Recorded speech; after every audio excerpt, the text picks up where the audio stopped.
करें, सारी जिंदगी करें। तो आपने सिर्फ ये करना है कि फजर की नमाज के बाद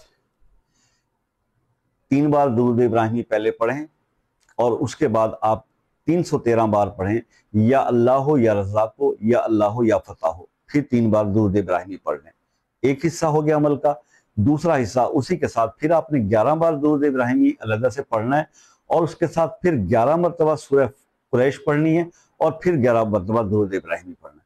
इस तरह से आपने 2 अमल करने। अब मैं इसकी तरतीब अपने जो चाहने वाले हैं, जो मेरे अकीदतमंद हैं, जो मेरे दोस्त हैं, मेरे भाई हैं, मैं उनको यही बताता हूँ कि आप जो है वो फजर की नमाज से पहले ये या अल्लाह हो या रज़ाक हो या अल्लाह हो या फता हो, ये 313 दफा पढ़ लें, अवल आखिर 3 बार दुरूद शरीफ, और सूरह कुरैश अवल आखिर 11 बार दुरूद शरीफ, 11 बार सूरह कुरैश, या आप फजर की नमाज के फौरन बाद कर लें। इस तरह